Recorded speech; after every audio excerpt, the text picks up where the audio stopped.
teman-teman, selamat datang di sebuah jawaban bareng gue Birgi Putri dan Ferry Cowboy, yang pastinya di sebuah jawaban kita menghadirkan bintang tamu yang nanti akan bercerita tentang perjalanan hidup, bercerita tentang permasalahan-permasalahan yang bikin mumet, yang bikin hati gundah gulana, itu dia. akhirnya membuat kantong kering mungkin.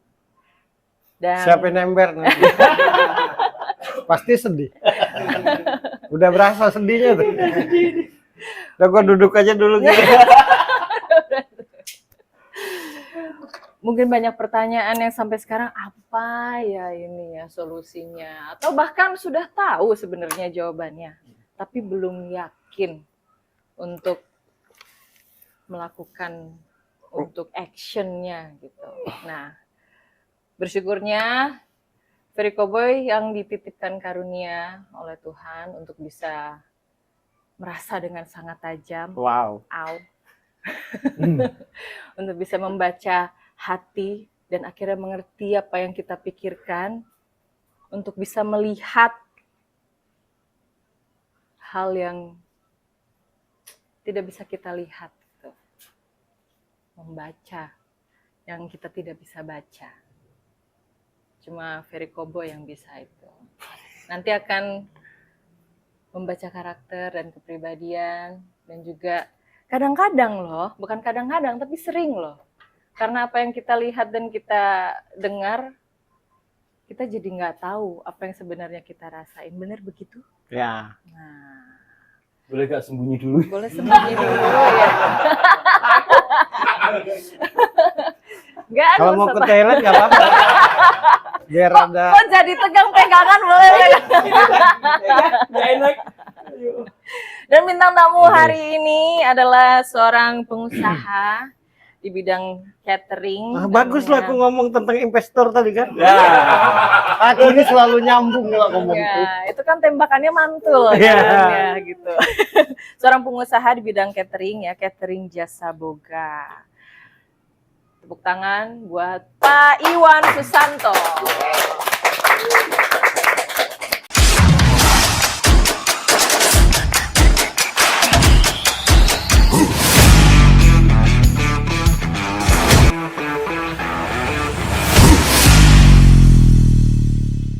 Selamat datang Pak Terima Iwan. kasih. Gimana? Baru mulai udah deg-degser gitu ya? Mau sembunyi ini. Mau sembunyi, Iya. tidak bisa, sudah di sini. Takut dibaca karakter nanti.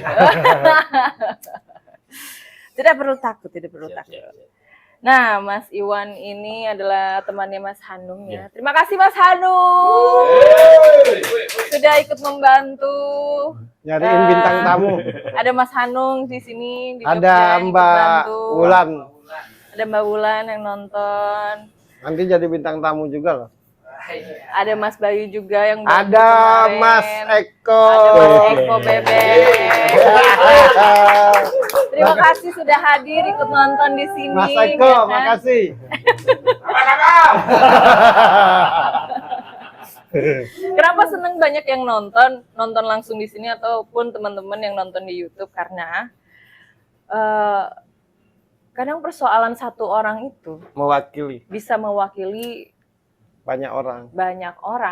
gitu. Banyak yang punya gundah gulana tapi nggak mampu, tapi nggak bisa gitu buat bercerita saking banyaknya ya. Jadi buat teman-teman yang nonton nggak perlu cerita, tapi udah nonton sebuah jawaban terwakilkan gitu. Udah tutup aja, udah kelar. Udah ya selesai gitu aja. Udah, Aduh, kan pakai udah baju. dikenal. belum sabar, belum juga cerita. Nah, Mas Iwan. Ya.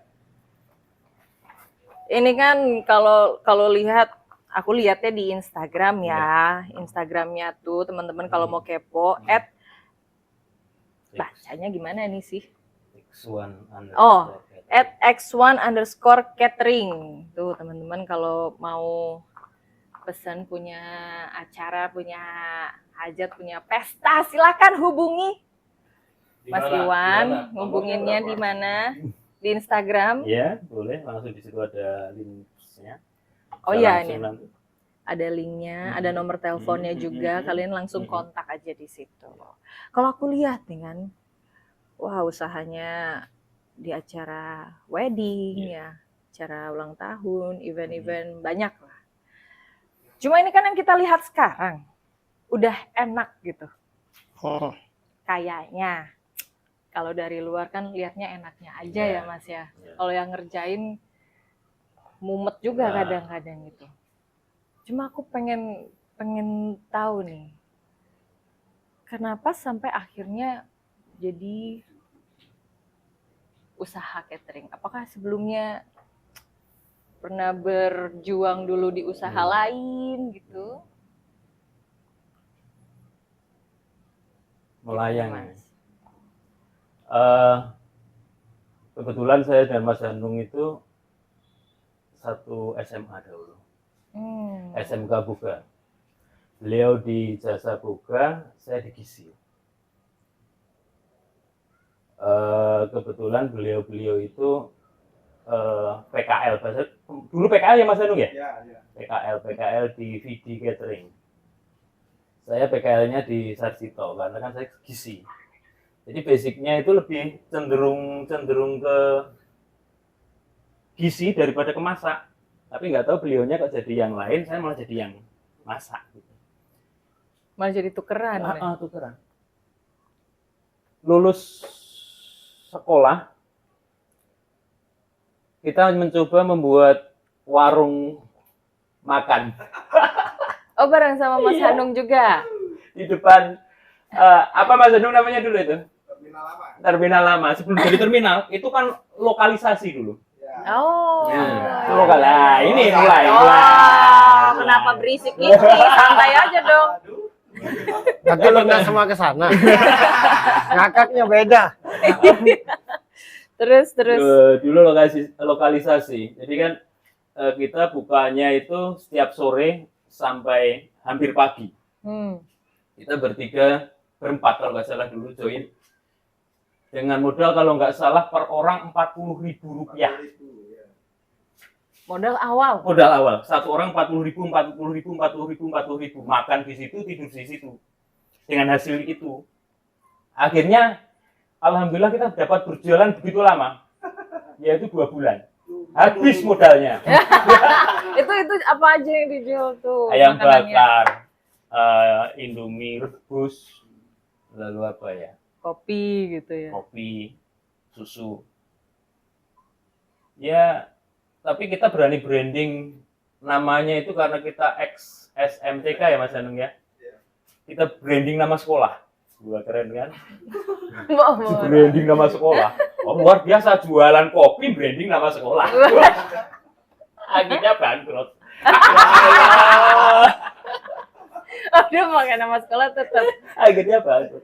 Karena salah satu bahasanya kerennya investor yang 40.000 itu kan kita di rumah teman-teman yang jadi ikut investor. Sedikit-sedikit ibunya nitip, ya aku nitip jualan ayam. Modalnya dari beliau. Ditain jual, kan masih ada dagangannya, masih banyak kan. Yang punya kita makan terus. Yang beliaunya kan ada terus. Akhirnya modal kita habis, itu warung tetap jalan, tapi bukan uang kita semua. Kalau dihitung-hitung kita wis mungkin. Akhirnya bubar kita Bubar keluar, lagi. Ya. Dari sekolah itu kita dulu kelas 2 kalau mulai kelas 3 SMA kita jadi casual karena masih anu PKL di VD Catering, kita jadi casual di sana. Jadi casual pramuladi. Bahasa pramuladi apa kerennya? Apa? Servis ya Mas Anung ya? Servis waiter. Kita waiter di sana setiap Sabtu Minggu pulang sekolah kita ke VD pulang sekolah karena VD dahulu belum ada saingannya. Catering terbesar di Jogja waktu itu. Tahun 95. Masih kecil, aku masih kecil. Lo Tahun 95. baru umur 3 tahun. Baru 3 tahun. Tahun 95. Kita 96 lulus langsung buat warung itu, tapi kita tetap eksis, selalu datang ke PD untuk ikut jadi casual itu.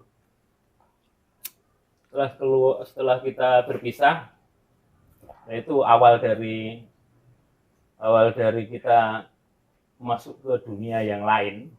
Awal ketidakjelasan. Awal ketidakjelasan. Dunia apakah itu?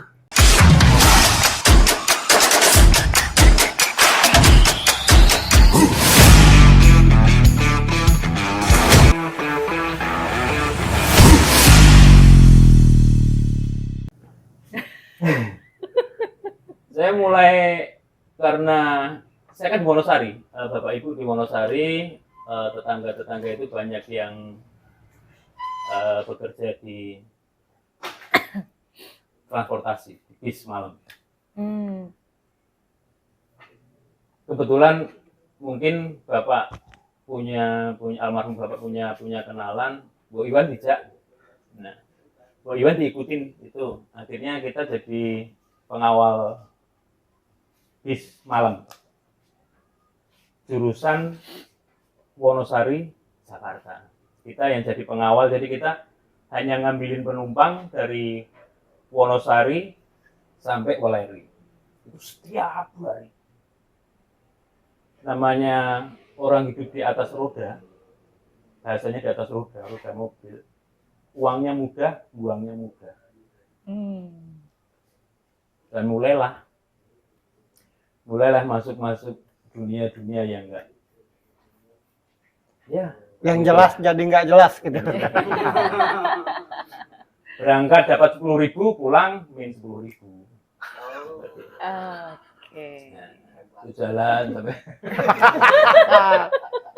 gimana caranya? Ya gimana caranya hidup di jalan kita gimana caranya hidup. Terus kita sampai 2 tahun situ, akhirnya kembali lagi karena udah ini nggak jelas, pasti nggak jelas. Sampai kita kehidupan, kita mengenal yang membuat kita lupa apa-apa. Akhirnya sedikit-sedikit mundur teratur karena ya kok nggak dapat hasil. Seperti itu aja. Kita masih muda, masih ngom ibaratnya, masih gimana ya, masih pengen nyari jati diri, Masih mencoba segala hal. segala gitu hal. ya. Akhirnya kita turun kembali ke PD catering. Nah, Balik lagi ternyata ditawarin, kamu mau kuliah lagi nggak mau, karena dulu juga kelihatan cari uang mudah, tapi buangnya juga mudah. Akhirnya kembali ke PD, Mas Hanung udah nggak kembali ke PD, teman-teman yang lain sudah nggak kembali ke PD, kita kembali ke PD sampai 2010-an. Udah 2010. Kalau 2006, 2010, 2008. Ya. Sampai 2001. 2001 saya sampai di DVD. Mulai ada kepercayaan dari owner karena saya setiap hari di sana. Saya dikasih kesempatan untuk gini. Saya semakin nyaman saya bekerja di situ. Jadi pertama tukang cuci, lalu karena saya marry sama teman-teman, masuk aku udah jadi tukang cuci terus. Teman-teman yang serius pakai dua sih, saya nyuci mas. Gara-gara saya itu nganterin kaki air itu tumpah ke tubuh semua. Nah, karena dikira saya nggak bisa, saya disuruh nyuci. Karena saya disuruh nyuci bisa, akhirnya saya dijadwal nyuci terus. Aduh. Nah, saya merasa sok-sokan, wah aku wong ganteng kok. Bagus kok polisi. Wah jadi tuh. Iya, temennya pakai dasi itu saya cuma suruh nyuci itu.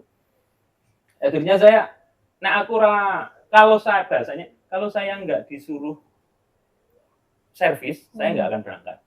Itu yang jadwal Mas Hanung dulu. Akhirnya sama Mas Hanung saya disuruh servis. Nah, itu servis. Mungkin karena saya orangnya pingin tahu, pingin tahu. Ya, teman-teman yang pegawai tetap, wah karo Iwan wae, sama Iwan aja. Sing wae gatean, yang mau kerja. Saya dilempar kalau ada pesanan di luar kota. Jadi, wah Masya Allah kalau teringat. Saya itu pagi itu ngelayanin tamu 1.000 di Mundilan. Selesai sore, packing alat, naikkan truk, naik di belakang, sampai Jalan Kaliurang kantornya, turunin separuh, naikin separuh lagi, bawa ke Gombong. Besok paginya, sampai Gombong jam 3, besok paginya harus set up jam 6, harus selesai untuk 2.000 orang. Itu hanya 7 orang. Itu ke Gombong naik belakang, hujan deras.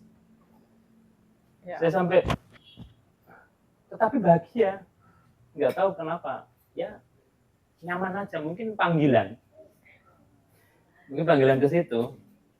Nah, akhirnya, tapi masih, iya, tapi ya Sebenarnya masih gitu. susah ya, tapi karena senang. Karena apa? Karena masih ada miring-miringnya itu, masih disambil miring-miring. Ya pada sih sambil lalu miring. Nah, itu jadi kan semangat karena teman-teman miring banyak. Itu sakitnya Mas Hanung itu. Itu. Terus akhirnya di 2001 itu saya mendapat kesempatan. Mungkin Allah cinta sama saya. Gusti Allah benar-benar memberi saya jalan. Saya pernah ngomong sama teman dekat sana, sama Mas Suci juga temannya Mas Hanu. Kapan ya aku bisa kaya konco-konco itu megang suatu catering. Tiba-tiba di saat yang mungkin katakan tepat, saya masih umur berapa? 2001 itu, jadi sekitar 23 tahunan. Saya dipercaya seseorang untuk ngelola catering beliau. Nggak tahu karena apa, beliau percaya sama saya, masih kecil, ya mungkin kalau dilihat tampangnya tampang preman lah, kok percaya. Sampai saya 2008 saya bisa mengembangkan catering itu menjadi benar-benar besar. Mungkin menjadi catering besar juga di Jogja saat itu. Siapa tuh Mas? Sarah Catering. Sekarang bubar. Saya dosa sebenarnya. Tapi gimana lagi? Itu perjalanan. Waktu itu benar-benar kalau kita katakan Sarah Catering itu darah saya. Karena saya membuat benar-benar dari nol. Yang pertama awalnya itu kita hanya bahasanya, yuk kerjasama yuk. Setelah saya terjun, benar-benar terjun, saya kan udah punya alat dikit-dikit ya, udah ada keinginan ayat sedikit. Ya, selanjutnya saya jadi kayak karyawan.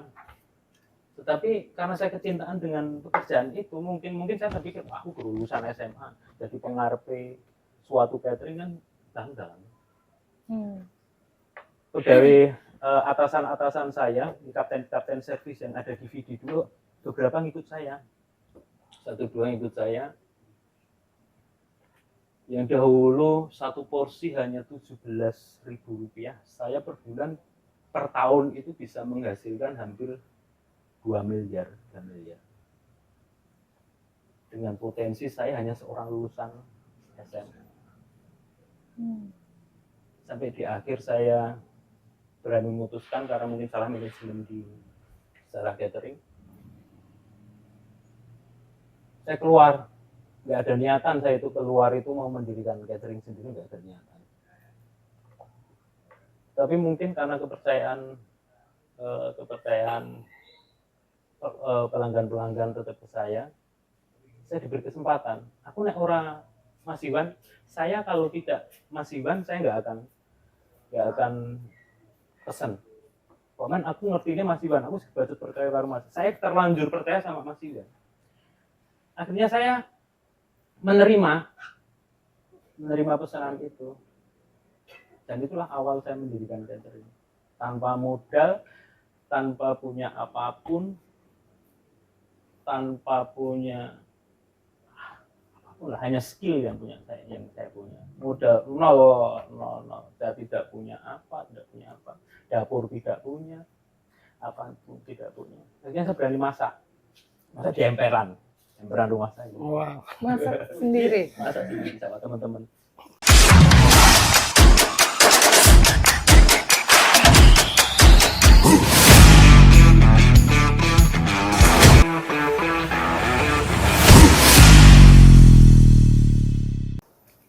Di sudut pandang Pertama aja kali. cerita kayak gini.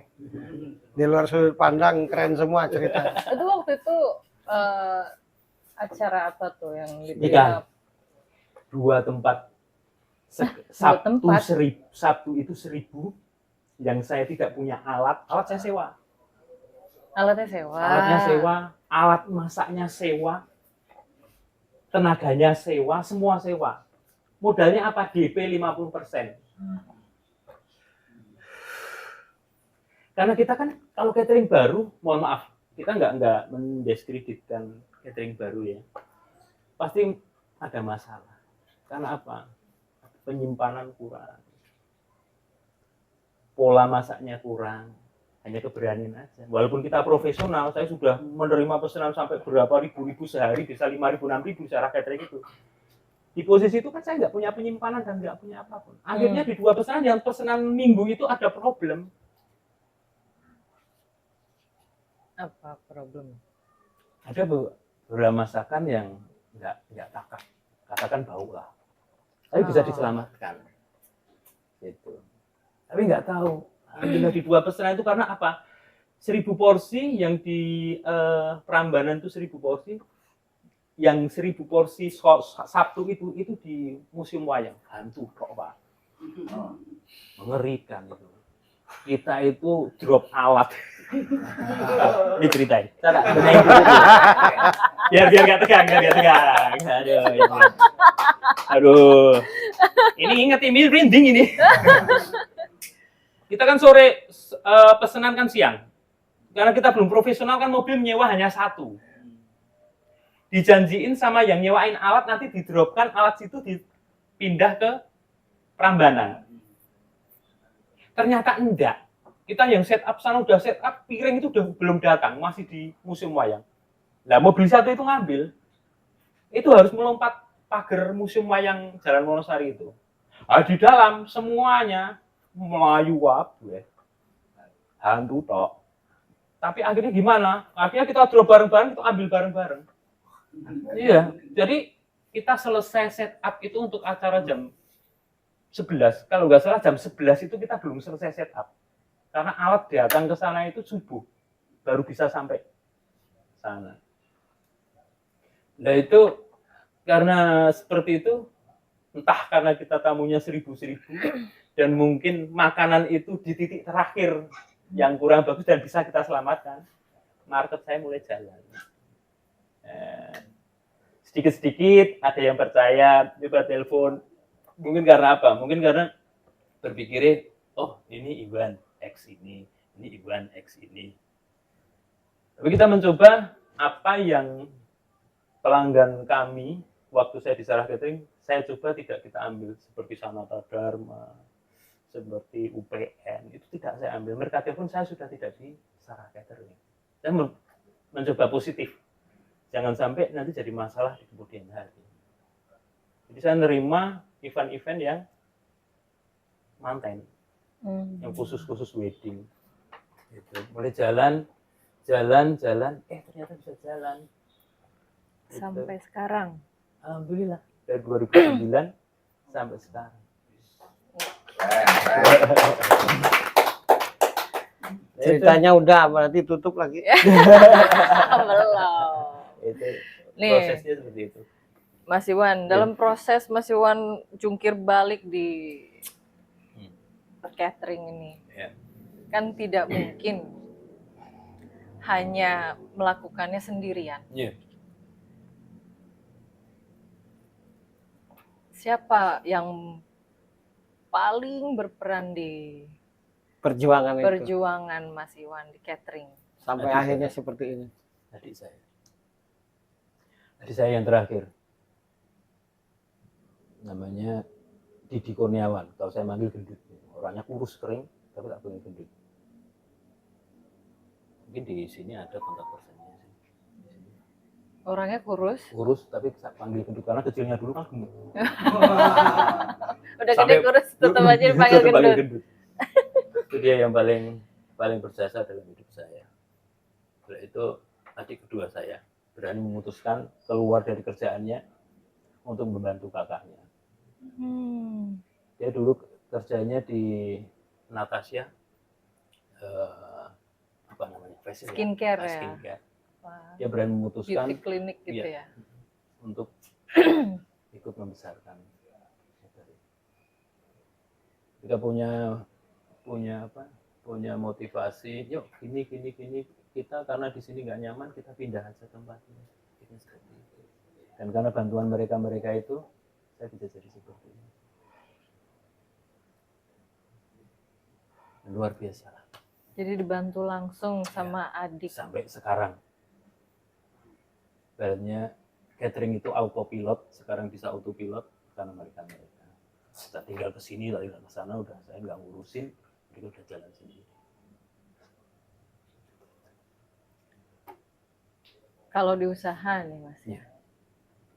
Kadang-kadang kan, nggak kadang-kadang, tapi banyak kayaknya. Banyak pendapatan, banyak yang kita punya,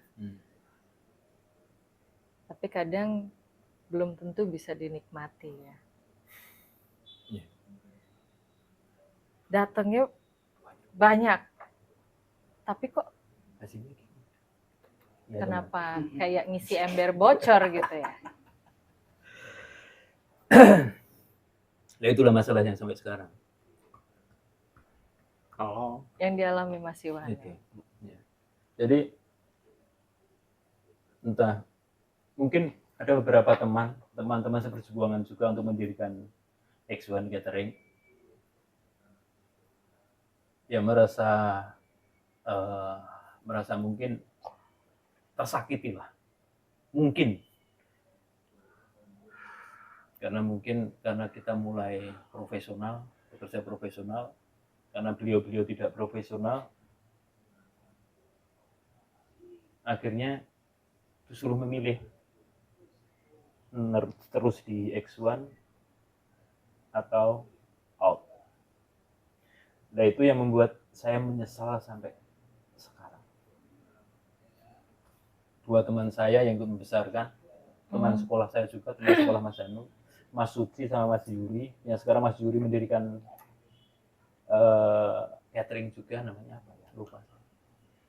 Tapi saya selalu memberi dorongan ke beliau setiap ada masalah. Tapi atau saranin itu catering, saya selalu memberi support beliau. Ini loh seperti ini. Dan Sarah Catering itu perlu diketahui pecah jadi beberapa catering dan besar semua. Ada Sarah Catering, ada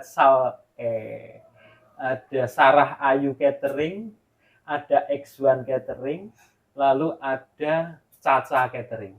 Dan satu X1, Caca sama Sarah Ayu itu sampai sekarang masih berdiri. Dan Sarah Catering semoga aja masih berdiri, semoga saja. Tetapi kita tidak tahu posisinya sekarang gimana. Dan misal Buning lihat ini podcast, saya matur, Sarah Catering itu yang paling luar biasa di hati saya, karena saya yang buat.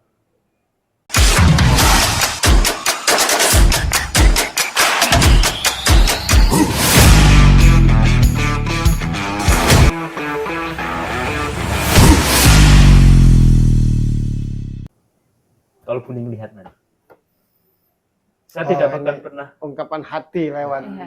Saya nggak akan pernah melupakan Sarah Catering karena saya bisa besar, saya bisa manajemen, saya bisa apapun, saya bisa mengelola suatu pesta pernikahan karena Sarah Catering. Dan semoga Sarah Catering akan tetap jaya, akan tetap berjalan. Untuk teman-teman yang dulu ikut membesarkan Sarah Catering, jangan pernah melupakan Sarah Catering. Walaupun sekarang kita pisah jadi beberapa catering, saya mohon Sarah Catering adalah awal kalian teman-teman itu bisa mempunyai catering. Dan saya akan mencoba terus baik kepada beliau-beliau. Saya tidak akan pernah apalagi dengan VD Catering. VD Catering itu yang membentuk karakter saya jadi seperti ini. VD Catering. Bu Aryo yang punya VD sampai sekarang baik banget sama saya. Sampai saya harus membalas dengan apapun, saya nggak bisa membalas kebaikan Bu Aryo. Saya hanya seorang casual, tetapi saya dianggap beliau seorang kayak tetap. Kepercayaannya luar biasa. Saya anak kecil, waktu itu masih anak kecil, tapi ya baru umur berapa? 20 tahun belum ada. Saya disuruh ngelayanin lantai 2, ngangkat piring 100 pack sendirian.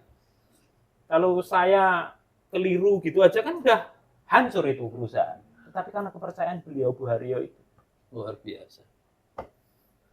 Dan itu akan saya tanamkan ke karyawan-karyawan saya semua. Saya tidak akan takut mereka mendirikan catering, saya tidak akan takut mereka apapun. Sampai saat ini ada karyawan saya yang punya catering. Buka Karyawan juga. buka. Setiap ada pesanan tanya. Sudah. Iki piye Sam? Kalau manggil Mas kan Sam dibalik. Iya. Iki piye Sam? Ya apik. Regane piro Sam kelarangan ora? Oke sithik. Iya. Boleh tanya, boleh telepon aja. Mas Bila namanya. Ada nomor teleponnya. Dan Ivan itu seperti itu, dia paling lucu kok. Iya seperti itu. Dan saya akan terus seperti itu karena rezeki udah ada yang ngatur. Dimanapun kita berjalan, selagi kita kalau dikejar tidak ngebrok, bahasa Indonesia Apa itu? apa ya? Saya tidak mengerti Kalau itu, kita tolong dikejar, kita jangan terjemahkan. duduk.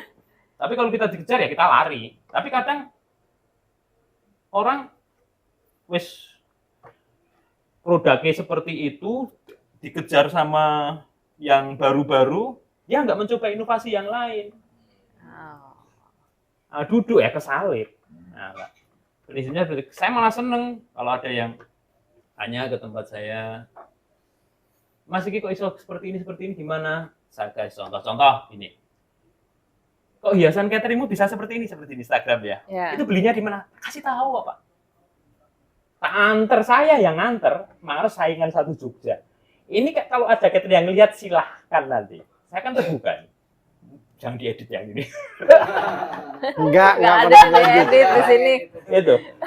Beberapa catering ada yang ke tempat saya, pinjem meja dicontoh. Itu. Silahkan contoh.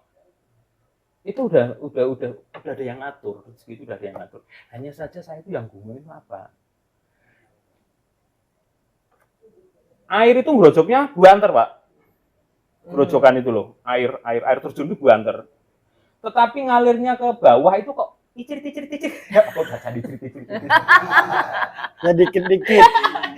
Dari atas gede ya. Tapi di Pas bawah udah itu ngalir kenapa tinggal sedikit saya itu sampai pikir, gitu. apa aku ki dosaku karo sapa? Apa dosa masa laluku atau gimana? Nah, ini yang perlu saya tanya, Kang. Itu adalah yang ditanyakan. Eko aja. Mas Eko aja duduk sini. Silakan Mas Eko. Ini ditonton yang sudah berpengalaman. Ditonton senior. Siap. Terima kasih Mas Eko Bebek. Terima kasih. Udah mau menyempatkan waktu untuk sini. Apalagi. Cerita Mas Iwan tadi dari 0 sampai sekarang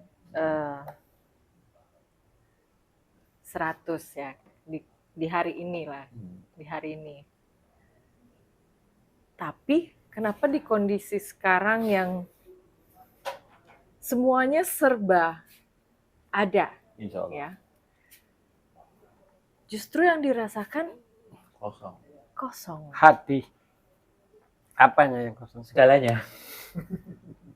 Begitu. Seakan itu kita berpikir sekaya gini. Apa rezekiku kira barokah ya? Bahasanya apa? Apa rezeki saya itu nggak barokah ya? Sampai saya ke Pak Yai, kebetulan saya kan Islam. Jadi kayak curhat ke Pak Yai. Karena apa? Karena apa? Karena apa? Karena apa? Kata Pak Kiai apa? Kurang bersyukur. Perasaan bersyukur ya. Iya kan bersyukur ya. Oh. Jadi Saya sebelum- lulusan SMA bisa seperti ini. Dari nol saya tidak punya apa-apa, sekarang alhamdulillah saya punya apa-apa. Itu sudah bersyukur. Iya bersyukur kan. Tapi kok kenapa sekarang ini merasa tidak merasa apa-apa gitu ya? Nggak tahu.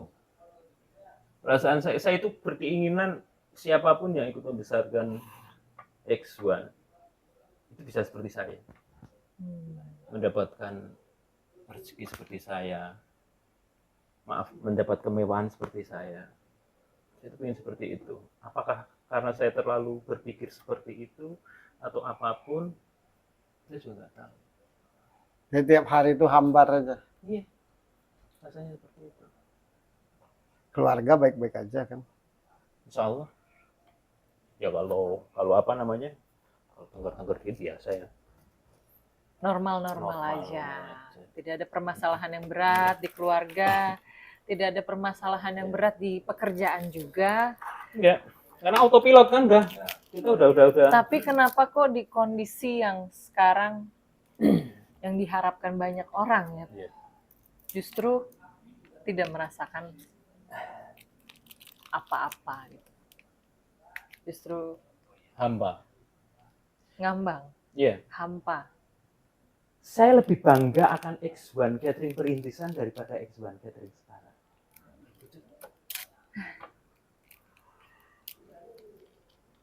Saya di perintisan itu benar-benar all out.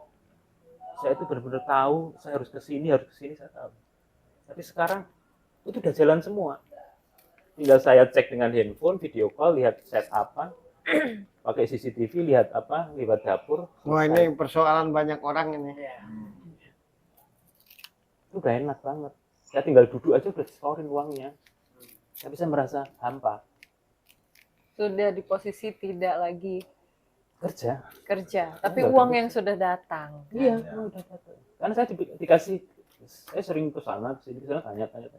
Kamu mau jadi pengusaha atau jadi pedagang? Saya milih jadi pengusaha. Kalau pedagang lakukan sendiri, kerjakan sendiri, jual sendiri. Kalau pengusaha kan buat sistem. Nah, saya mencoba buat sistem dan ternyata berhasil saya buat sistem. Tapi kok saya malah hampa? Pertanyaannya apa Gi? Tadi? Coba lo bertanya Gi, biar ada keren dikit gitu. Ngerokok Pak? Siap. Mas Iwan. Nah, Di saat maksudnya itu. kondisi yang belum siapa-siapa merasakan semangat, Ketika udah besar nggak Ketika semangat. sudah Kan gitu ya besar. masa pendeknya. justru tidak semangat dan hampa.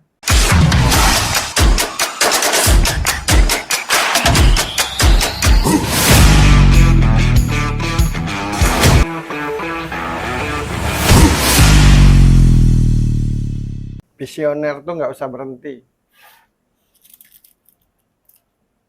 Kalau visioner berhenti pasti ada dua penyebab manusia hampa tuh.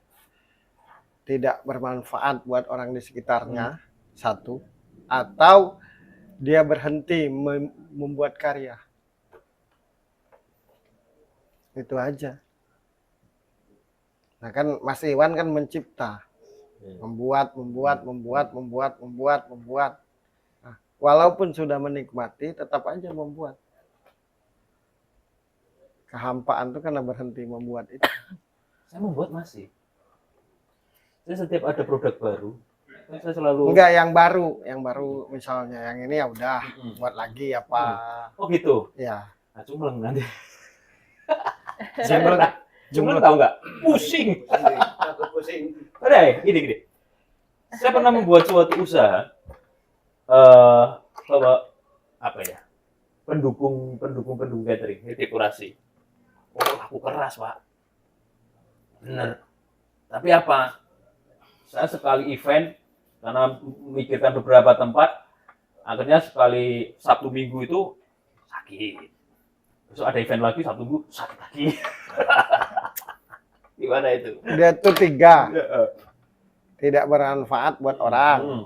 Nah, kalau tidak di posisi itu, misalkan sudah di posisi bermanfaat kan, visioner, jangan berhenti. Betul. Yang ketiga, harus ada teman cerita apapun. Itu yang tidak ada menurutku.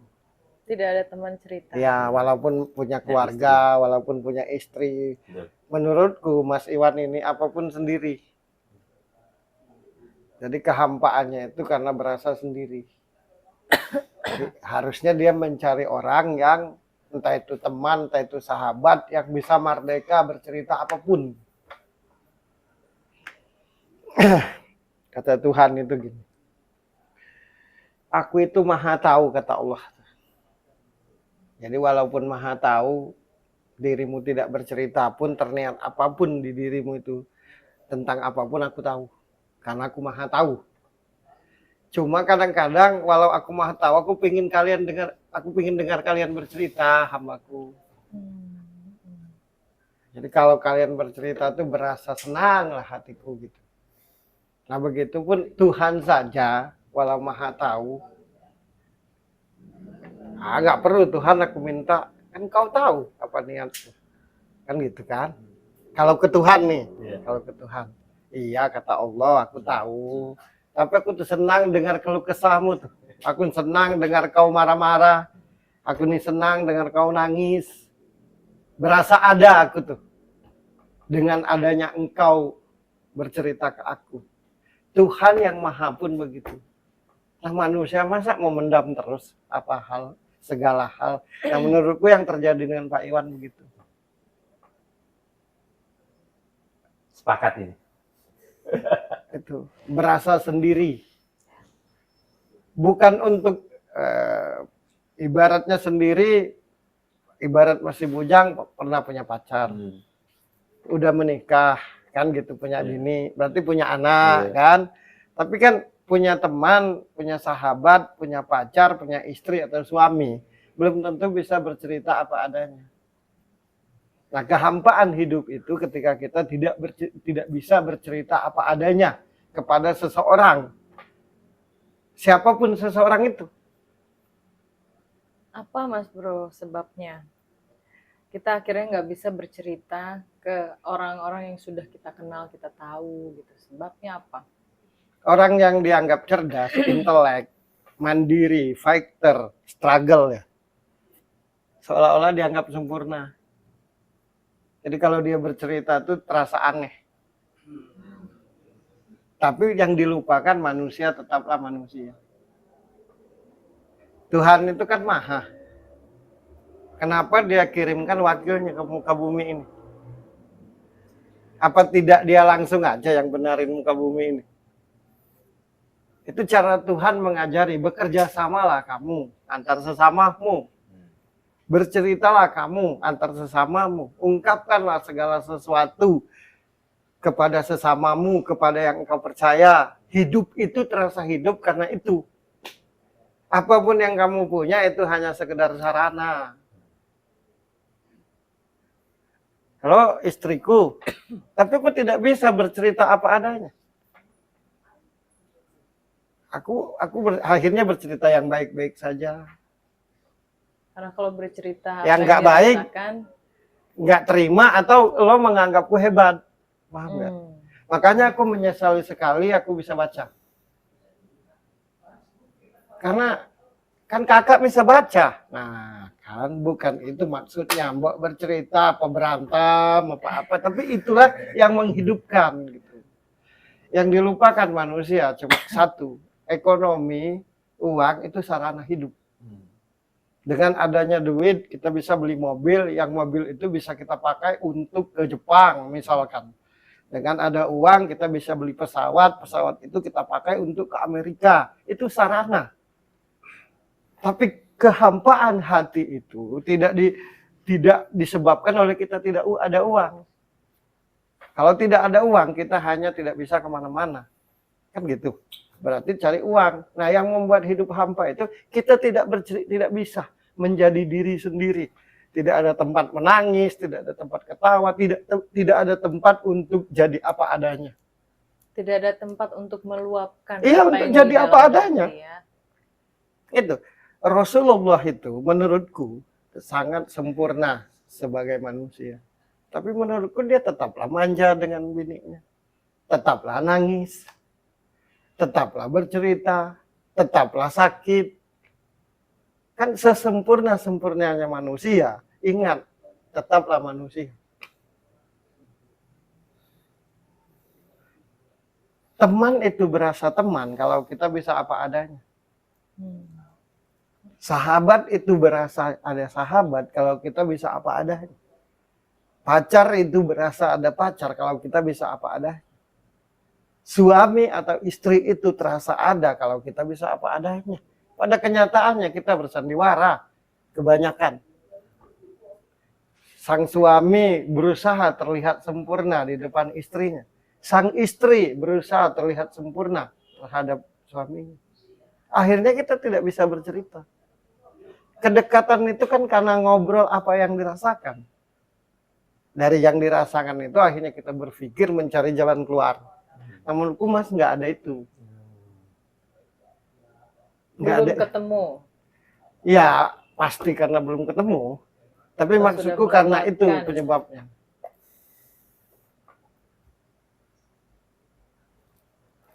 Kita hidup di bumi kan. Berarti yang kita butuhkan manusia kan. Itu teman untuk bercerita itu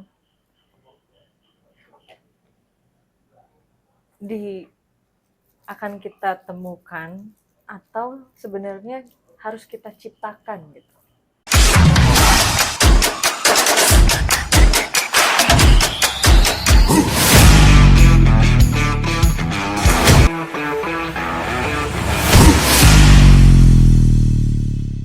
Harus diciptakan dong.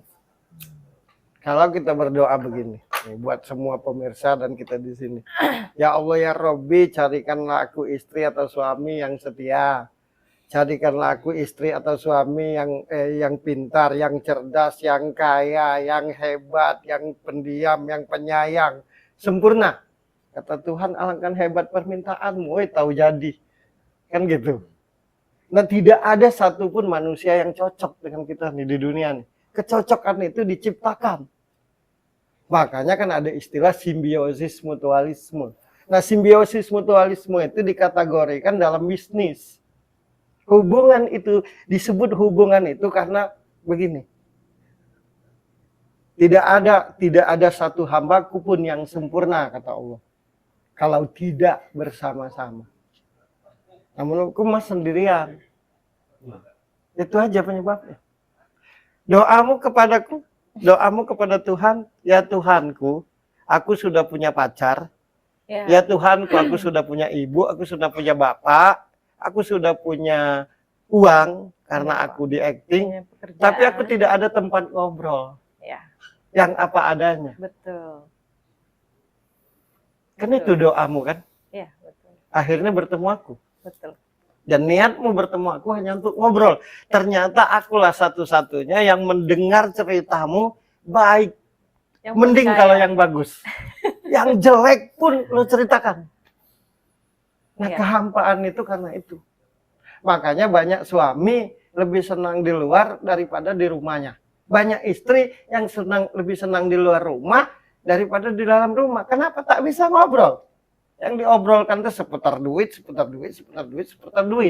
Tapi ketika nangis sendirian, ketika capek sendirian, ketika mau marah tak bisa. Karena masing-masing ingin tampil sempurna kan? Setuju enggak, Mas? Nggak ada yang setuju aku ngomong. Tepuk tangan lah. Nah menurutku itu. Ketika kita bisa apa adanya, disitulah semangat hidup itu ada.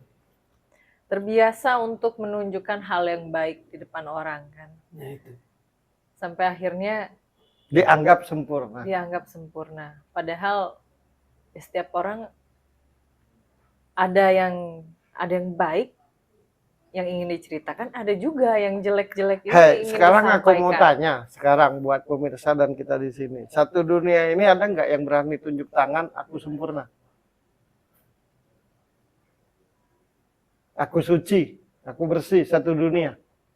Itu tandanya kalau tidak ada yang berani, berarti kita itu ada kelebihan dan kekurangan. Karena tiap kita itu punya kelebihan dan kekurangan, makanya terjadilah yang namanya hablum minan nas. Hubungan itu terjadi karena ada ada positif, ada negatif, ada positif. Nah sayangnya setiap manusia ini pingin sempurna, kayak Tuhan gitu. Aku tak maulah membuat istriku capek. Aku tak maulah membuat suamiku sedih. Aku tak maulah membuat istriku lapar. Aku tak maulah membuat suamiku marah. Akhirnya disimpan, tampil sempurna terus satu sama lain dan seperti tidak punya masalah. Aku bisa baca, Mas. Yang aku bisa baca itu tidak aku detilkan karena ini di syuting. Saking detilnya tanya mereka semua. Tapi tetap aku tiap hari, Yan gimana kita? Yan Idris apa yang harus kita lakukan? Bayu apa yang harus kita lakukan?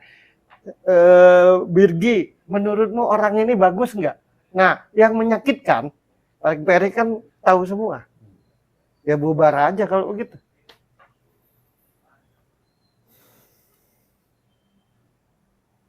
Kan begitu. Jadi masa aku ngomongan dinding? Ya kan Bang Peri tahu semua, Mas Bro kan udah tahu semua.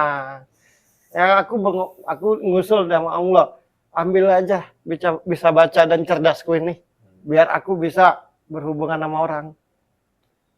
Nabi itu kalau tidak didampingi khalifahnya, kira-kira apa yang diamanatkan Tuhan dengan dia jalan nggak?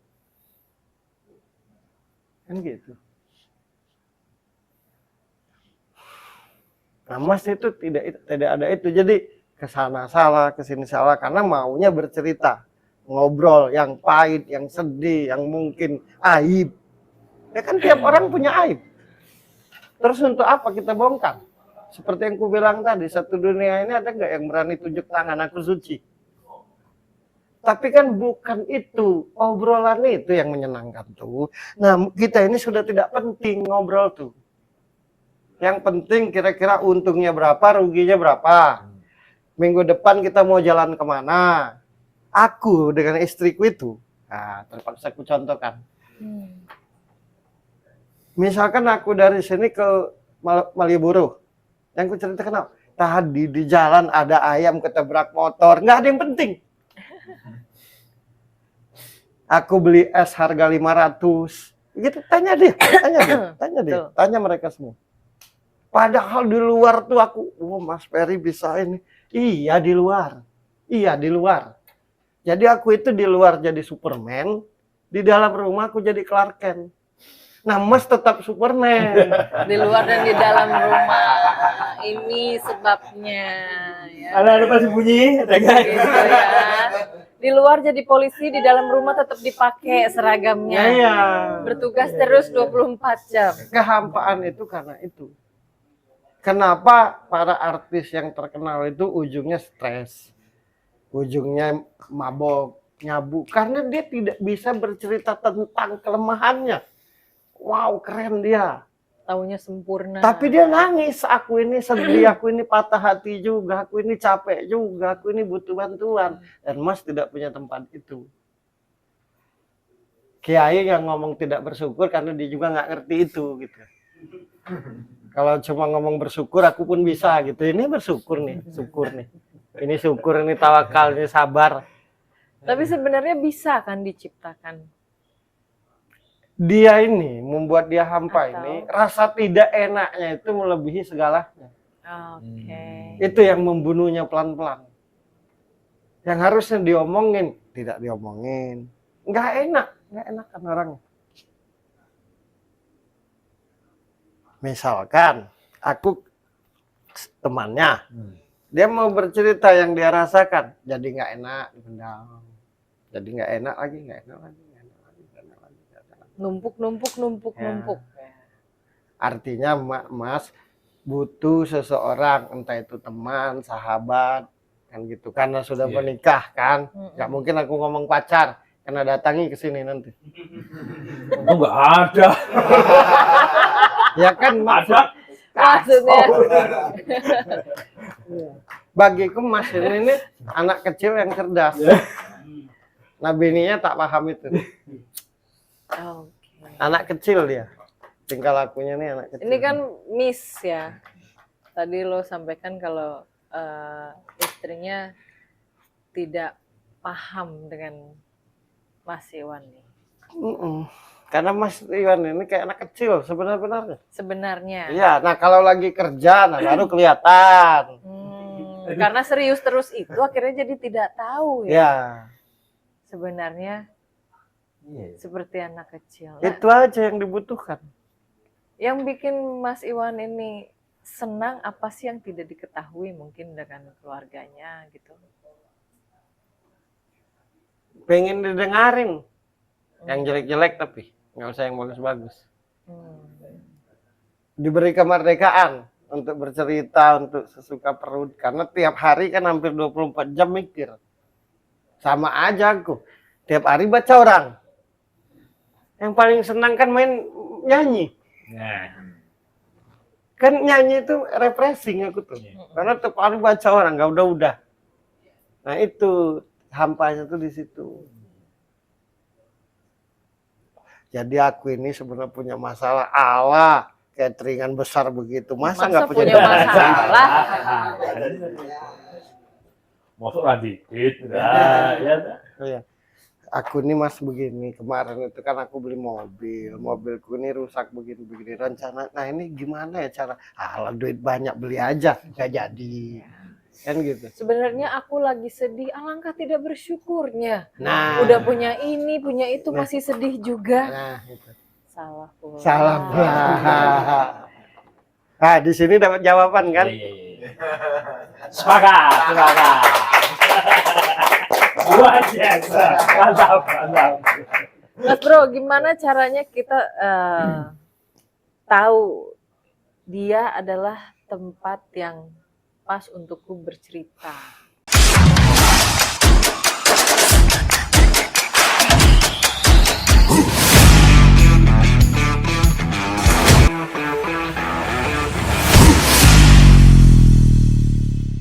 Sebenarnya tidak bisa diketahui yang pasti. Oke. Tapi cerita aja.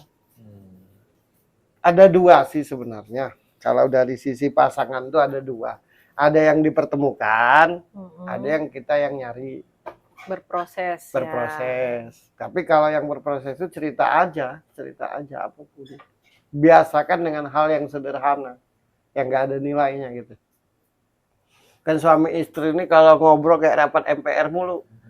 Betul. Harus yang yang berkualitas. Iya. Harus yang Serius. Iyalah, pokoknya suami istri ini kebanyakan kuperhatikan kayak rapat MPR mulu. Betul. Jadi gini, besok tak ada yang lucu gitu, tak ada yang. Karena kan ini Kalau di rumahku Mas ya. Iya. Nah, aku di sini nih hebat kan ngomong. Karena demi masa depan rumah tangga. Nah, itu. Ini nggak main-main loh. Harus dibicarakan secara serius, Iya. kan? Iya. Gini. Di meja bunda. Nih aku nih hebat, aku nih akan cerita baca ini kan. Nanti tuh dikirimin istriku foto, kucing lagi makan. Kan itu nggak penting, ngerti nggak? Nyambung nggak dengan pekerjaanku ini? Tapi karena aku ngerti yang itulah yang bernilai, jadi ketawa. Kalau kalian ini pasti marah. Apa ngirimin kucing, nggak tahu ini lagi meeting rapat besar, ini penentuan hidup dan mati loh. Ini salah dikit rugi nih. Nah, kan gitu mulu. Terus malu-malu. Misalkan apa mau dikitik-kitik, apa mau dicengik, harus dewasa. Harus dewasa dong. Malu aku. Ini kan suami dan istri. Udah punya Mulai anak. berkeringat. Jangan banyak-banyak. Jadi begini sayang. Bukan. Jadi begini istriku. Jadi kayak Doli. Jadi begini istriku. Selamat Ya, sore suamiku. istriku. Mana anak kita tersayang? Jadi aku itu dipanggil istriku Pesek. Hoi Pesek sini. Nah itu. Pesek. Nyonyot. Nyonyon. Tapi kalau di luar rumah, wah jangan main-main dekat Mas Ferry itu, apapun dia tahu. Balik ke rumah nggak ada harga. Nah kalian ini lebih berharga balik ke rumah, dewasa. Di handphone anaknya Namanya nomor tuyul. papanya Tuyul namanya. Nah kalau kalian nggak, Mbak juga nggak kayaknya. Mesti dewasa kan. Orang Karena tua. mencerminkan keintelektualan gitu. Di handphone namanya harus ayah. Bunda.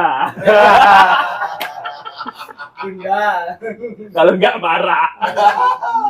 Terus harus ada kata-kata puitis yang tak boleh meleset kata-kata tuh. Bagaimana kalau aku? Mas bro, kata Birgi. Kak Res ulang tahun. Hah?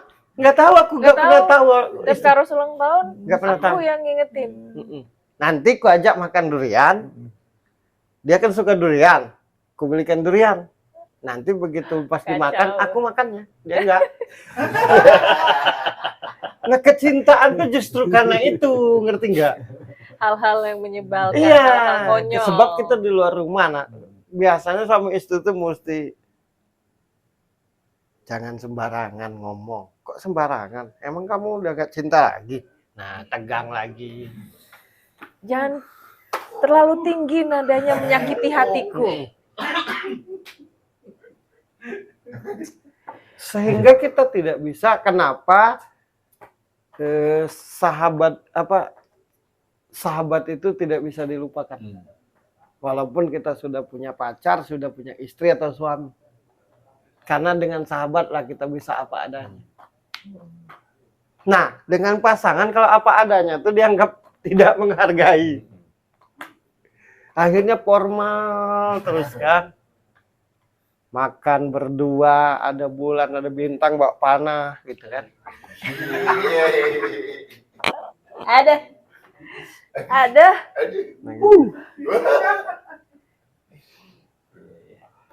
Nah, tidak bisa jadi diri sendiri dan apa adanya, itulah di situ kehampaan. Birgi ini akhirnya tahu dengan dirinya sendiri, mengerti, karena yang dia ceritakan bangkai semua ke aku tuh. Betul. Aib-aibnya dia semua. Ya, Gak ada yang bagusnya. betul. Nah, aku mendengar, aku pendengar yang baik. Dan aku tidak menggurui, aku juga tidak ngajarin. Aku ini Mas, tanya mereka semua di sini. Walaupun aku bisa baca, kalau mereka nggak nanya, aku nggak ngomong.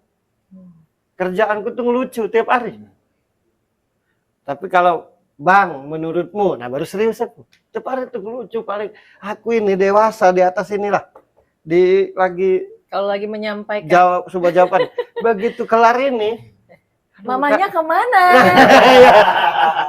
Ini anak hilang, anak tetangga mana yang nyasar di sini? karena bagiku kedewasaan itu adalah ketika bisa menyikapi persoalan. Itu dewasa menurutku. Dewasa itu siapapun yang bisa menyikapi persoalan dan akhirnya mendapat jalan keluar dengan berpikir, menurutku itu dewasa. Nah, dewasa menurut banyak orang tuh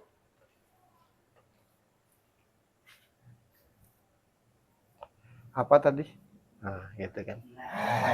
Ya dalam hidup itu mesti kita, karena kan secara ketuhanan itu dewasa menurut kita tuh, baju rapi ya, masukin ini ya. Ya depan bini mah ngapain sih bergaya-gaya, depan laki ngapain bergaya-gaya, ngerti nggak? Kedekatan tuh karena itu.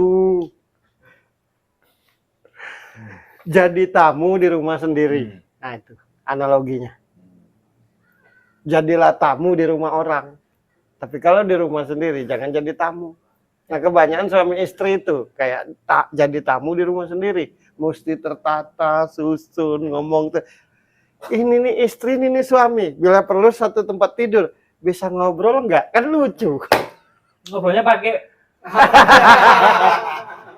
Bisa udah berdua. Udah berdua terus di Habis WhatsApp bisa ngobrol Ada nggak? waktu nggak buat ngobrol? Ada waktu nggak? ada WhatsApp.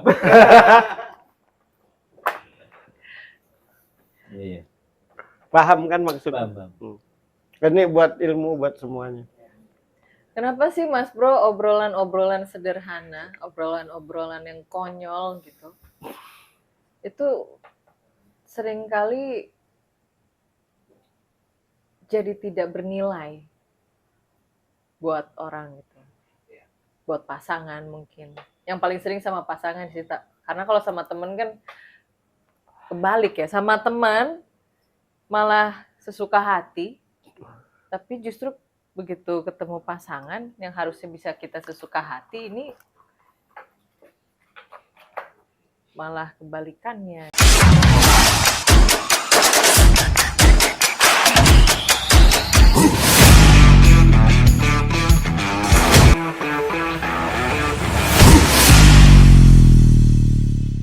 Kalau bagiku aplikasi dari cinta itu kerjasama. Aplikasi dari sebuah cinta itu bekerja sama.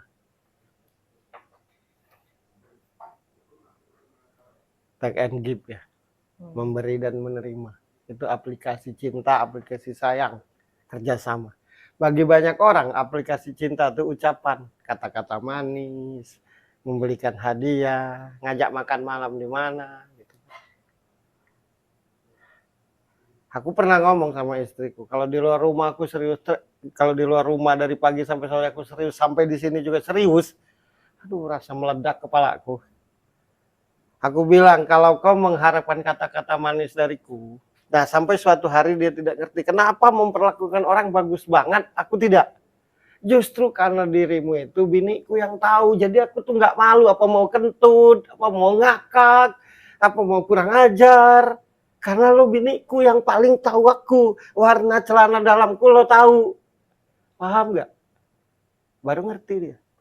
Ternyata sebelumnya dia pacaran tuh penuh dengan formalitas. Ada apa sayang? Nah, kan? Kok lambat banget dibalas? Coba urusan orang. Asik. Aduh. Dirimu ini adalah tempatku nangis. Dirimu ini tempatku bercerita. Diriku ini tempatku mungkin maki-maki. Begitupun dirimu ke aku.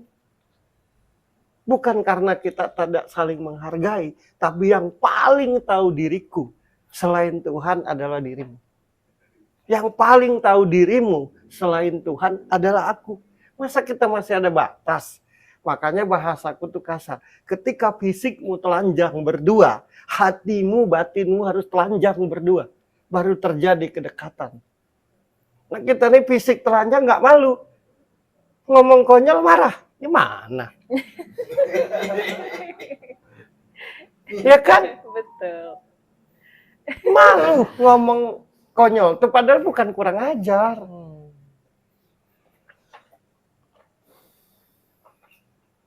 Aku itu tidak pernah menceritakan apapun yang kukerjakan di sini. Kecuali dia bertanya. Yang ku ceritakan tuh tiap hari ya. Kalau aku teleponan, tadi ada Mas Iwan cerita hidupnya begini, ada Mas Bayu, itu aja, nggak jelas. Tapi nggak jelas itu sejam, 2 jam. Nah kalian ini tidak bisa, kalian ini mesti ada tema, ada waktu spesial. Gitu. Karena itu menunjukkan saling cinta dan sayang. Nama Bapak.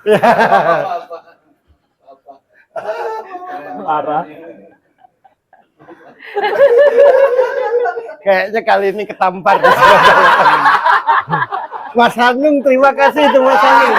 Terima kasih sama Mas Hanung. Luar biasa, mantap. Harus terima kasih sama Mas Hanung. Kan udah keliling cari jawaban kan. Yang ada bersyukur, banyak-banyak ibadah, seolah-olah situ nggak ibadah kan. Banyak-banyak bersyukur seolah-olah situ nggak bersyukur. Gitu. Nah itu yang buat hampa. Itu. Kelegaan itu gini. Kenapa orang itu sangat suka pohon beringin? Karena di pohon beringin itu bisa tidur dan apa adanya. Teduh. Tempat berhenti sebentar. Nah situ tidak ada tempat berhenti sebentar. Ya hampa ujung-ujungnya. Adanya ingin kesempurnaan terus ya. Ya.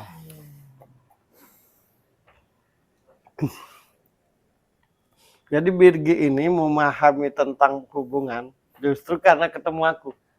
Iya. Ceritakan tentang aku aja biar nanti dia ketemu jawaban gitu. Ya, ya. Tapi kenapa Mas Bro kita ini apa ya, sungkan untuk bercerita dengan hal-hal yang kekurangan kita gitu ke orang gitu. Akhirnya walaupun tahu ini orang pasti mendengarkan. Karena kalau kita cerita aib, kebiasaan kebanyakan orang itu ujungnya menggurui, menilai, dan menyalahkan. Akhirnya tak mau lagi cerita. Kan lo bisa bercerita karena lo nggak pernah kugurui. Kudengarkan aja sampai lo berhenti. Nah ini, iya tadi siang bisnisku ini begini. Makanya hati-hati. Lihat-lihat orang, belum kelar. Baru muka Dima. Kan gitu. Lihatlah, pada saat kita punya masalah, pasti ujungnya kita sendirian. Percayalah. Karena bercerita tuh hanya untuk bercerita pun tidak bisa kita ini. Jangankan berharap jalan keluar, kejauhan. Bercerita aja udah disalahkan. Banyak yang bercerita tapi sedikit sekali pendengar yang baik. Kenapa tiap anak kecil itu selalu senang dengan kakek dan neneknya? Karena apapun yang diceritakan anak kecil itu kakek neneknya mendengar, bahkan berhenti kerja.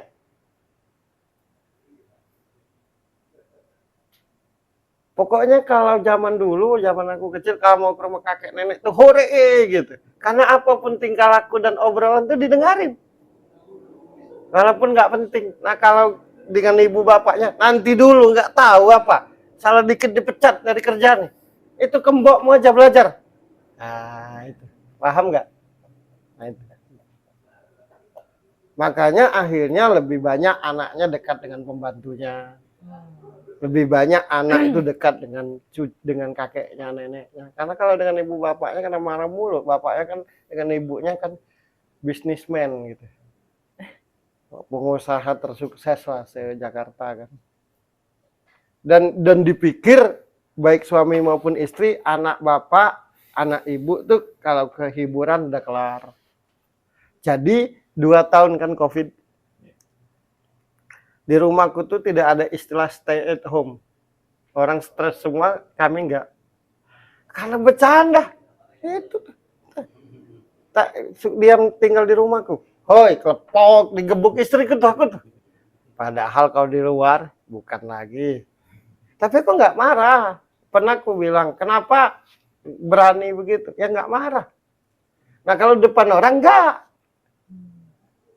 Ya kan namanya serumah, Mas. Masa malu-malu? Paham nggak? Dalam satu kamar berdua. Iya. Aduh. Sayang kameranya ini tidak ada di situ. Sayang. Masa di kamar udah ngintip? mau habis nih minumnya, udah mau habis. Masa di kamar ngintip-ngintip ngomong hati-hati? Iya. Nah ketegangan dan kehampaan itu karena itu. Satu aja, segala sesuatu itu bernilai kalau pada tempatnya. Dasi itu walaupun 1 miliar, kalau letaknya di kaki tidak ada nilainya. Nah dengan suami istri itu kalau terlalu serius ujungnya berantem mulu.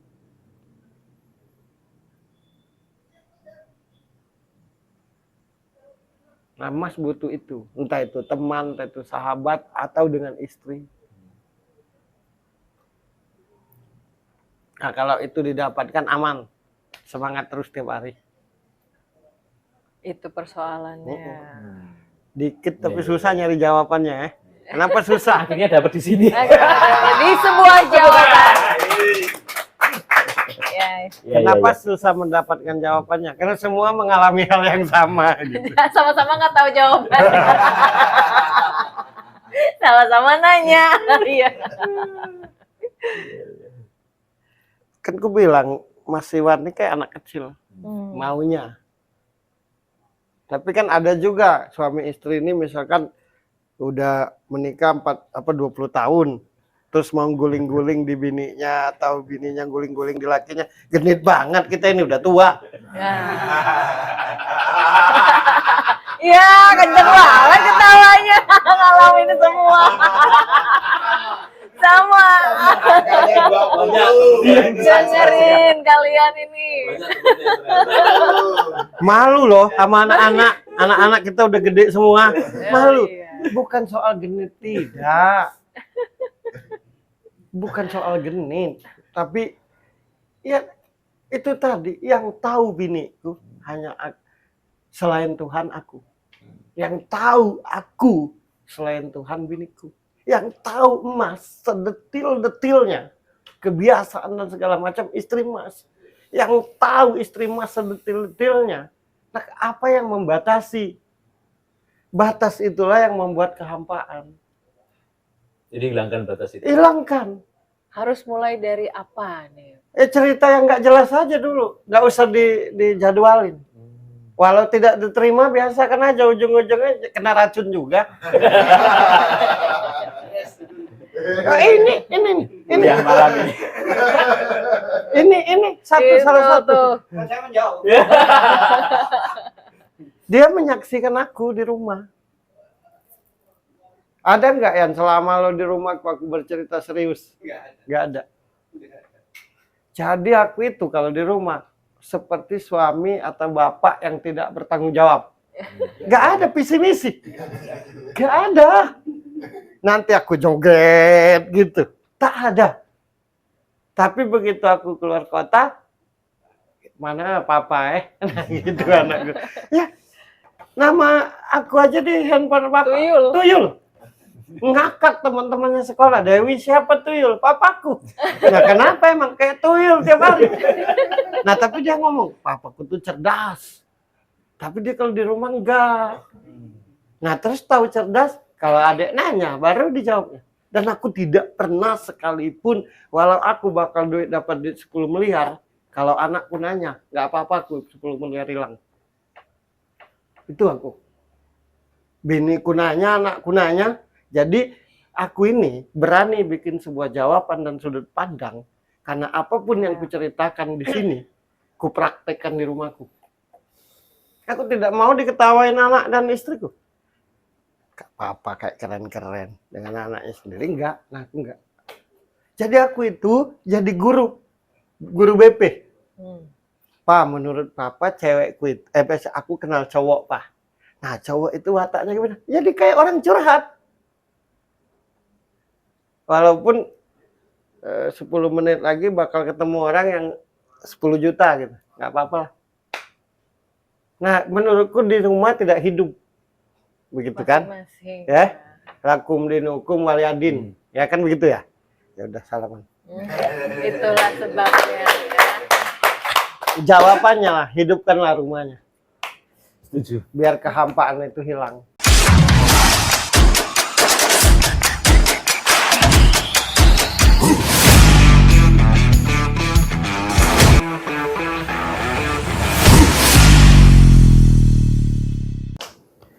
Tapi memang aku pun menyaksikan Om Idris, Om Dian, Om Bayu belum ya. Ya nanti kan Kak Ros Jadi dewa deh. sampai akhirnya tidak penting untuk jalan-jalan kemana. Karena di rumah ataupun di luar sama aja yang dikerjain tuh ngobrol. Malah kadang-kadang kalau jalan keluar itu hanya untuk sekedar makan aja, habis itu pulang. Karena lebih nyaman di rumah. Ngobrol, dan obrolannya tuh obrolan sederhana gitu, obrolan sehari-hari, menceritakan apa yang dilihat, yang didengar, yang disaksikan gitu. Itu yang bikin orang akhirnya bosen waktu pas lagi COVID ya, pasti stay at home malah bosen. Harusnya rumah kan jadi tempat yang paling nyaman gitu. Aku kan gayanya begini kan, karena anak band kan. Pasti dengan anaknya pemarah. Kalau Anakku itu kelas 3 SMA, masih laku cium-cium yang cowok. Nah terus, Asalkan jangan di depan oh ya, teman-temannya. dipukulin aku. Dipukulin aku. Terus gini, semua hal yang ada di hatinya itu dari dia yang tidak tahu sampai dia ceritakan ke aku. Jadi aku itu, kalau orang di luar konsultasi ke aku, di rumah tuh semuanya konsultasi ke aku. Jadi Pak, menurut Papa gimana ini, gini. Nah, ini istriku itu sangat senang kalau ada tamu. Karena kalau ada tamu aku baru ngomong serius. Baru tahu. Baru tahu kapasitasku nih. Iya. Nunggu, tanya dia. Tapi semenjak syuting sudut pandang akhirnya jadi tahu kan bisa nonton. Bisa nonton. Jadi, Bang, aku tuh senang kalau nyonya tuh ada tamu, ada ke rumah. Kenapa? Biar tahu, rindu dengar dia ngomong tentang ketuhanan, tentang baca orang. Karena aku di rumah tuh enggak penting. Di rumah tuh rebutan Indomie, enggak penting banget. Jadi setahun setelah dengan aku tuh jet lag.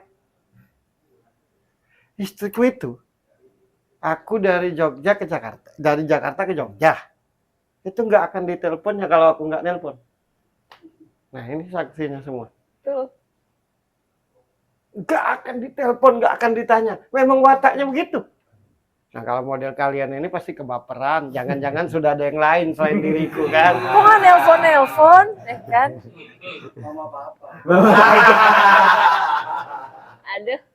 Kayaknya tersinggung semua. Panas. Ini melipir. Nggak, itulah penyebab kehampaan. Kayaknya kita harus lebih dalam cerita setelah syuting aja. Iya. Karena banyak yang mau diceritain nih, tapi tertahan karena nggak bisa semuanya kalian dengar ya. Gitu. Dia Yang tuh tidak diobrolin. mau cerita apapun, justru pantas berharap aja. pergi datang tuh dapat. Ya itu mau ditutup lah nggak masalah. Nggak penting lagi yang lain. Nggak penting lagi. Ngomongin duit sedikit banyak dia punya, ngomongin usaha sedikit dia punya. Tapi nah jawabanku tuh tak pernah ditemukan. Birgi berdoa. Iya betul. Ya Allah ya Robbi, ada nggak yang namanya manusia gitu katanya. Iya. Karena semuanya tuh ada maunya. Aku pacar punya, keren pula, berduit. Aku punya duit karena dia artis kan, dia main film. Aku punya ibu, punya fasilitas. Pekerjaan, punya ibu, punya kakak, punya teman, punya teman. Punya teman. Tapi aku tak ada teman ngobrol Punya yang apa sahabat, adanya. ya. Entahlah apa namanya, aku punya semuanya, tapi kenapa tidak ada satupun yang bisa aku jadikan untuk tempat bercerita apa adanya. Kalau Ketika- memang tidak ada, mending aku balik aja kepadamu katanya. 3 hari setelah itu dia ketemu aku. Iya. Dengan hal yang tidak penting. Ada temanku, ada temannya dia, temanku juga. Aku bercerita sama temanku itu, tapi nggak negor dia sama sekali. Kena ke dia. Sejak itulah dia nelponnya aku mulu, sama aku mulu, datangnya aku mulu, ngobrol apa adanya, yang seaib-aibnya. Bukan yang bagus yang dia obrol itu, Nggak ada yang nggak ada yang bagus. Nah dia senang aku ngobrol sama lo Mas Bro, karena aku di Jakarta tuh terkenal Mas Bro namaku. Karena lo dengerin aja. Dan tak pernah bosan katanya lo tuh dengerin. Ya hidup tuh terasa hidup ketika kita punya teman bercerita apa adanya. Percayalah. Betul. Sekaya apapun kita itu hanya sarana untuk menjalankan kehidupan. Tapi kebahagiaan itu ditentukan oleh ketika kita ada orang yang bisa kita jadikan tempat untuk bercerita apa adanya, untuk tampil apa adanya, untuk jadi diri sendiri. Percayalah. Nah, banyak orang bersandiwara ketika masuk rumahnya. Nah, itu yang Mas alami. Nah, tapi ini udah ada jawaban. Pasti bisa kan mempraktekkannya. Insya Allah. Aku berdoa. Amin. Itu aja Gi, nggak usah dia nggak penting lagi Gi sisanya. Coba dari awal cerita itu aja Gi, biar nggak panjang. Tapi ini udah muter Mas Iwan ini kapan pertama kali menyadari kalau aduh kayaknya hidupku hampa nih, ada yang kurang, tapi apa ya? Kapan itu nyadarinnya? Berapa tahun? Sudah berapa tahun atau baru beberapa lama ini? Ya sebelum COVID lah. Mulai kita di titik atas. Usaha di titik atas bisa dikatakan X1 jadi booming. Seperti itu. Orang mulai mengenal X1 mungkin karena entah itu manajemennya atau entah apa, karena saya orangnya perfeksionis, segala sesuatunya harus bagus, atau kalau ada ini harus seperti ini makanannya, harus seperti ini setup-nya, harus seperti ini setup-nya. Saya tidak pernah menerima ide-ide mereka, kadang seperti itu, karena kan mungkin tidak sesuai dengan apa yang saya pikirkan. Tapi mulai merasa capek itu sendiri, ya itu karena mulai capek. Kalau aku seperti ini terus, sama aja aku jadi seorang penjual atau pedagang. Akhirnya saya lepas. Tapi kadang kalau saya lepas, lihat upload di Instagram, manajemen upload di Instagram, kok seperti ini? Akhirnya marah-marah lagi. Seperti itu kok tidak sesuai. Sudah dicontohin, misal kita katakan nata tulisan 1, 2, 3, 4, 5, sudah dicontohin seperti itu. Kok nggak bisa buat seperti itu lagi? Itu karena apa? Karena seperti itu. Ataukah karena manajemenku nggak profesional, atau karena apa? Kita sampai berpikir seperti itu. Ataukah saya Nah, ini jawabannya nih sebelum ditutup.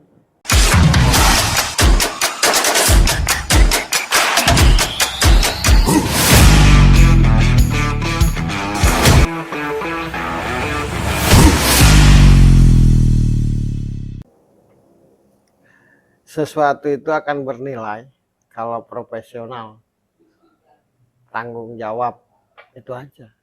Nah di situ emas doang yang seperti itu. Aku pernah ngomong di rumahku tuh hal yang menyakitkan, tapi lucu. Ternyata aku tinggal di rumahku ini bukan manusia, hewan semua. Iya, depan bini, depan anak, depan mereka ini. Kenapa? Kalau nggak dikasih tahu, nggak mikir. Nah gitu, ngerti nggak? Sedangkan yang namanya manusia itu kan berpikir gitu, nalar gitu. Nah menurutku karena tidak ada sifat mental profesional dan tanggung jawab. Nah, Mas kan dari nol, jungkir balik, kehujanan, ke ini. Bukan orang yang simsalabim, abrakadabra, jadi dan jadi. Bolehlah ngundang kita untuk mengajari mental mereka. Narasumber. Boleh. Mas Bro ini bisa memposisikan nanti yang cocoknya di mana. Ya, aku bisa berkata membuat mereka rajin lah. Nah, bolehlah kita berbisnis di bidang itu. Enggak serius. Biar nggak capek. Biar punya Aku di tenaga Jakarta kerja yang begitu, profesional. acara gathering tuh aku begitu, tanya dia. Per, lu aja ngurusin mental Per, pusing aku. Biar anak buah aku nih, nah nanti ngubungin dia dengan Idris ini. Autopilotnya dari beneran dong. Iya. Oh berarti sekarang aku tuh- autopilot tapi nggak auto Iya, banget auto dong. banget. Ya hanya bisa tinggal main lah. Ya yang penting jalan gitu aja enggak apa-apa. Tapi kan rasanya itu kurang puas. Percaya nggak? Dari sudut pandang dan sebuah jawaban ini dibuat, tak pernah briefing kita. Nggak ada. Nggak pernah briefing. Dan setiap mau syuting nggak ada saling ngasih tahu. Ya. Udah tahu. Nah itu aku yang ngasih tahu. Seperti aku ngasih tahu Mas. Nah bolehlah kita diundang gitu. Biar nggak capek. Boleh. Nah dia nanti jadi hostnya. Kayak gathering gitu kan. Silakan apa karena patah hati cowoknya. Nah gitu kan. Itu seru loh. Siapa tahu karyawan-karyawannya itu sama juga kayak Iya. Pak Iwan kan. Ada yang mengganjal nih. Setelah tahu kan akhirnya lega. Oh ini persoalan hidupku. Ya kalau soal fee kita bicarakan lah gampang. tak usah repot di situ. Ya udah ya, kayaknya ini selesai aja gitu. Nah kita pun Nggak usah juga, beda aku obrolannya. juga punya band, punya grup band rock, tapi bisa top 40. Aku itu, Pokoknya band siap menghibur pemirsa. aku bisa pastikan, andai kata dia sendiri, dia bisa mandiri. Andai kata Dian sendiri, Dian bisa mandiri. Andai kata Idris bisa. Karena aku tuh selalu tiap hari itu, jadi gimana yang cara aku ngasih tahu tuh ya? Karena sampai ke hati itu sih, itu kelebihan gitu. Langsung, nah kayak aku mencari kalimat buat Mas kan, langsung tak kayak gitu. Itu kelebihanku. Mas Bro selalu tahu apa yang dialami orang itu dan harus ngomong dari mana. Nah, boleh Sehingga kita diundang. sampai ke hati. Nah, Karena banyak yang diterima akal tapi hati nolak. Yang banyak niatnya itu iya, kan. diterima hati, Diterima akal nolak. hati karena orangnya baik tapi yang dijelasinnya tidak masuk ke akal. Iya. Nah, Mas Bro ini selalu bisa masuk ke hati dan ke akal. Wah, aku sebenarnya dia bintang tamu rada sulit membacanya tuh. Karena aku lihat dari tadi ini bukan soal uang. Kan? Ini juga bukan soal harta. Ya. Waduh, ini mah gimana ya? Cuma kita ahli di bidangnya kan.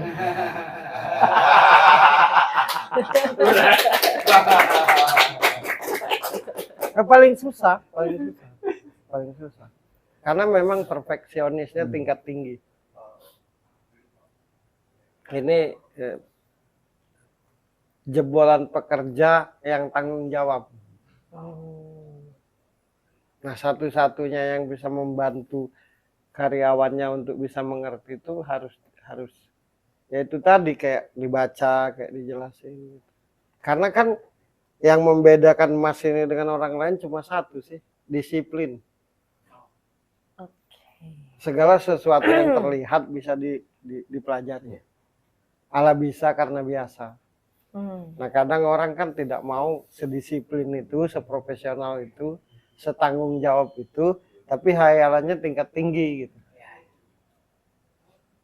Itu boleh itu kalau kita diundang sebagai narasumber boleh. Fee-nya kita bicarakan. Silahkan pada mereka. Oh iya, aku di Jakarta tuh begitu, Mas. Jadi ngebentuk-bentuk mental. Per gimana agar anak buah ini semangat. Jangan apa-apa aku capek aku kalau begini nih. Kayak aku anak buah. Akhirnya ujungnya aku marah. Ada salah satu karena aku diajak orang di sini nih, ada salah satu juga di Jakarta tuh. Jadi kadang ngundang aku biar, tapi ngundangnya tuh kadang nggak resmi sama kan anak buahnya. Ayo makan-makan di rumahku nanti dengar aku ngomong. Cara makan-makan santai. Ya, ngumpul. tapi aku nanti nyeleneh gitu. Kayaknya Mas mesti banyak-banyak cerita sama aku deh, curhat sama aku deh kayaknya. Setuju. Karena tak perlu bercerita. Oh, tidak ada loh tempat konsultasi tidak bercerita. Tidak ada itu se-Indonesia. Iya. Mas Bro, kenapa mental itu penting? Mental Banyak yang cerdas ya, tapi kalau tidak punya mental, jadi kalah sama orang yang punya mental, tapi dia tidak secerdas itu. mental itu kan orang yang tidak mau enak, orang yang tidak mau tahu enaknya aja. Ya, pasti berjuang. Nah, tidak mau enak aja itu kan menyangkut harga diri. Paham nggak? Jadi harga diri itu bisa kita dapat ketika kita jadi manusia yang tidak hanya tahu hasil. Nah, orang yang mengedepankan harga diri, nilai, pasti berjuang. Tapi orang yang tahu duit aja, yang penting dapat duit. Nah, kayak misalnya Mas ini, dia tidak di pola pikirnya beginian cara kerjanya. Tidak usah repot promosi, kita bikin aja yang enak makanan ini. Nanti orang datang sendiri. Nah itu. Ini pola pikir Eropa ya. Eropa kan begitu. Di Eropa kan tidak ada orang yang nyari kerjaan. Dicari. Kita ini cari kerjaan. Sama Mas. Aku ngomong dengan anakku, nggak usah nyari kerjaan. Loh, gimana caranya? Jadilah ahli. di bidangmu. Biar Pasti kerjaan orang yang nyari. datang. Ya kan aku dengan sombongnya ngomong, karena aku ahli di bidangnya jadi enteng ngomong begini. Nah bagi orang yang nggak ngerti kan aku sombong. Bukan sombong, ngerti di bidangnya. Karena aku disiplin, karena aku mengasah diri, karena aku berpikir. Judul acara ini berat loh, sebuah jawaban. Tapi udah berapa episode dapat jawaban semua. Tapi beberapa episode awal saya yang mendapat jawabannya. Ada. Masih juga. Nah itu aja Ki. Itu aja mah. Oke. Dia udah nggak dengar sisanya. Buang-buang kuota aja kan. Udah gitu aja, mohon maaf lahir Terima batin kasih. Mas Iwan. Sukses buat Bang Terima Iwan. kasih. Selalu dilindungi Tuhan Amin, dimanapun amin, amin. berada. Amin. Banyak-banyak rezeki, sehat Amin. selalu, dipanjangkan umurnya. Di tempatku ini aku buat begini. Sebaik-baiknya manusia adalah yang paling bermanfaat bagi orang lain. Karena kata Allah itu sebaik-baiknya hambaku ketika bawa guna buat orang lain. Itu aja. Sukses selalu, Terima kasih. selalu dan selalu. Terima kasih. Terima kasih. Terima kasih. Sekali lagi Mas Iwan, tepuk tangan dong. Ternyata setelah perjalanan Panjang. panjang cerita hidupnya Mas Iwan, terus dalam mencari apa sih sebenarnya yang ku alami ini, Akhirnya ketemu di akhirnya Timoho. terjawab. Ya. Jadi bagi yang mencari jawaban datanglah ke Timoho. Gitu. Karena Ini siapa aja bisa jadi bintang tamu di sebuah jawaban. Siapa aja yang mau, siapa aja yang bersedia. Setiap orang punya cerita masing-masing. Tidak tahu dikenal enggak ya. Kita tidak pernah tahu, kita bisa belajar dari orang lain, dari Ya. siapa saja. So, teman-teman, terima kasih yang sudah setia nonton sebuah jawaban. Dan akhir kata, aku Bergi Putri dan Ferry Cowboy pamit. Kita ketemu lagi di episode selanjutnya. Bye-bye.